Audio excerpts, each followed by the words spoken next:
Hello students. आज हम लोग बात करने जा रहे हैं आपके यूजीसी नेट के सिलेबस के बारे में, जो कि इकोनॉमिक्स का है।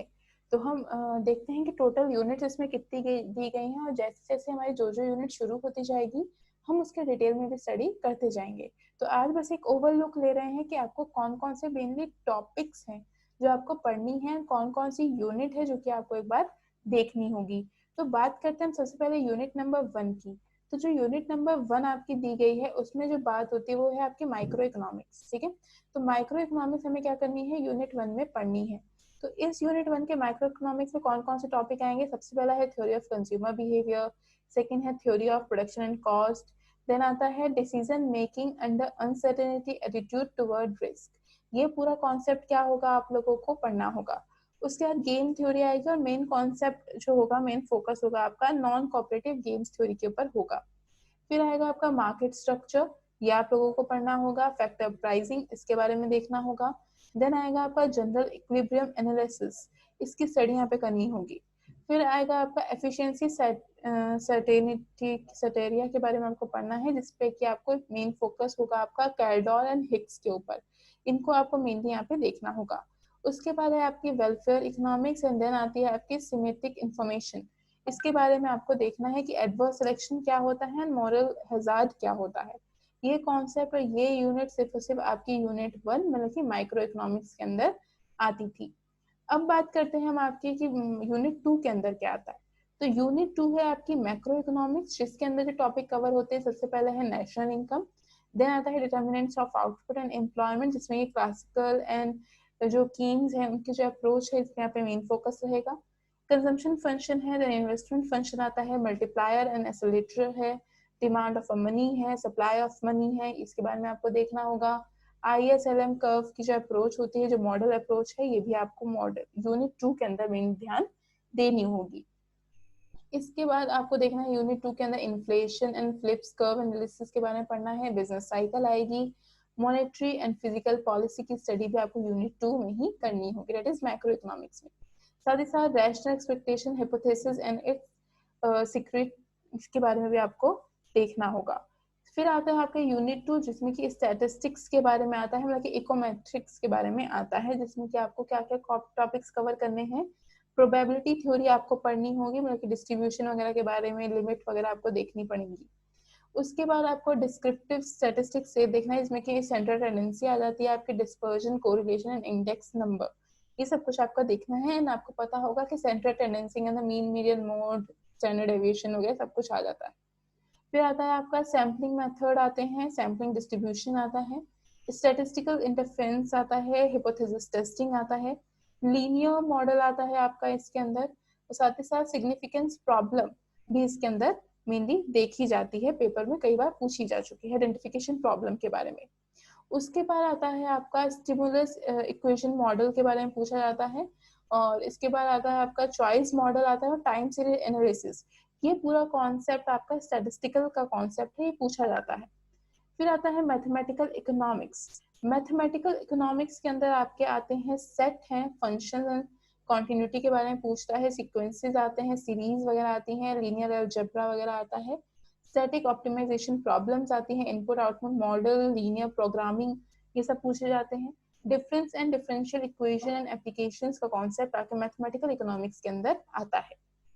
बात करते हैं यूनिट नंबर 5 की। तो यूनिट नंबर 5 है आपका इंटरनेशनल इकोनॉमिक्स। इंटरनेशनल इकोनॉमिक्स के अंदर इंटरनेशनल ट्रेड आता है, थ्योरीज आती है इंटरनेशनल ट्रेड की, international trade under imperfect competition कैसे बिहेव करता है, बैलेंस ऑफ पेमेंट क्या होता है, exchange rate, foreign exchange market, gain from trade, trade off terms of trade, trade multiplier, ये सारी चीजें आपकी यूनिट 5 के अंदर कवर की जाती हैं। इसी के साथ साथ tariff, non tariff barrier trade के ये आते हैं, GATT, WTO, regional trade blocks, trade policies, ये सब पूछी जाती हैं। फिर आता है आपका IMF एंड वर्ल्ड बैंक, ये सारा आपका इंटरनेशनल के अंदर आता है, यूनिट 5 कवर करता है।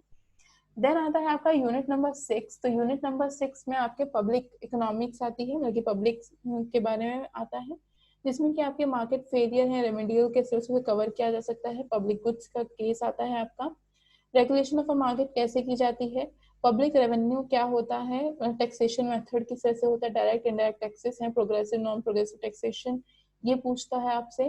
पब्लिक एक्सपेंडिचर, पब्लिक डेब्ट, public budget and fiscal policies के इम्प्लीकेशंस, ये आपके पब्लिक फाइनेंस के अंदर या पब्लिक इकोनॉमिक्स के अंदर पूछे जाते हैं।